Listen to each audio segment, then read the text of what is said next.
OpenMarket have been active in mobile payments for over 10 years now. Historically, that's predominantly been in respect of premium SMS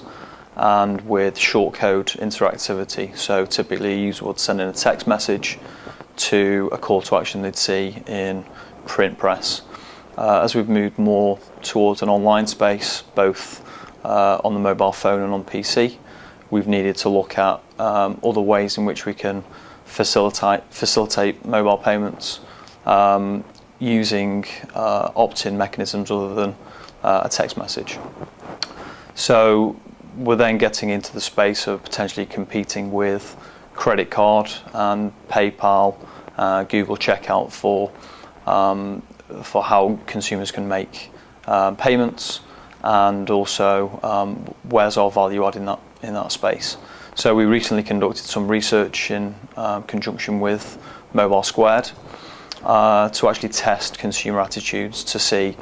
are we adding any value by providing mobile payments as a payment option in an online environment. The research found a preference from consumers for micropayment transactions, i.e. those under £10, for the charge to be levied against their mobile phone bill rather than against a credit card or bank card, or even other established means like Google Checkout. So actually, other than PayPal,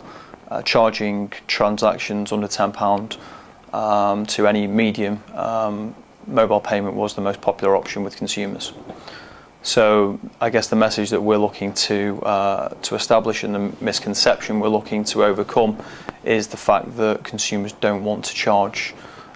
these payments to their mobile, and actually merchants can see a large upturn in their revenues if they're to add mobile payment as an option, because it would add a lot more consumers who otherwise would be lost because they wouldn't make the transaction using credit or debit card. Another misconception we've experienced with merchants is the suggestion that the outpayment rates that they can receive from mobile payment are a lot less than they will receive for other mediums such as credit card. Whilst the outpayment rates aren't as competitive because the networks will claim they've got higher costs, we're still looking at for higher tariff transactions in the £5 to £10 range of about 85%.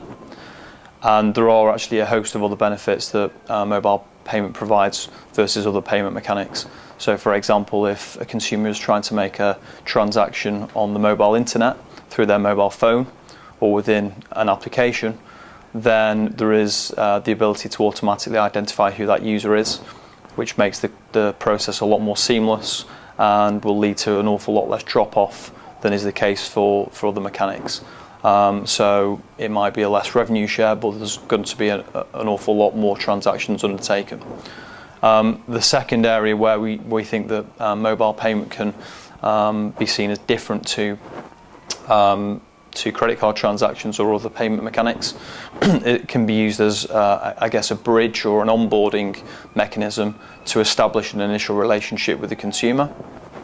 So, for example, in a gambling environment or mobile parking environment, there is a lot less friction involved in initially taking a mobile payment, because, as I said, you can automatically identify who the user is. And once you have that relationship established with that consumer, in future, then you can upsell them to a credit card or debit card or other means which involve a smaller transaction levy by the Visa or MasterCard as opposed to the mobile network in question. Another means of establishing an initial relationship with the consumer is through a process called mobile crediting. So this enables a merchant to actually put money onto a mobile user's phone, whether that's on their prepaid credit or actually onto their phone bill, so a deduction to their phone bill at the end of the month, through a simple API. And this can be used in a variety of circumstances. So it could be used as a customer care tool to refund transactions, or if users had a bad experience, or it could be used as an incentivization technique. So for example, Coke have used it quite extensively in the last couple of years to build brand loyalty. So this is another means through which the merchant can build up an initial relationship, acquire some data, assuming that the consumer is happy and has consented to providing that information and having that used on an ongoing basis. such that the merchant can then send them further information in future of any other offers or incentives that are available, and build up a relationship that way in a non-intrusive manner. So with the benefit of the research we've done recently, and also which has validated our experience over the last few years, we've developed a suite of products and services which can give merchants the ability to take a mobile payment in an online environment, whether that's over the mobile internet within an application or through a PC, and also crediting technology as well to enable brands and agencies to be able to actually put money onto a user's mobile phone. We can then provide these services to enable smartphone users to make mobile payments, and for merchants to accept that mechanic of payment and therefore see an upturn in their revenues. Whilst we're never going to get agreement from all merchants that the outpayment rates offered by mobile networks are sufficient to justify the differential with credit card, we at least see that the mobile payment can be very useful in initiating a relationship with the mobile consumer,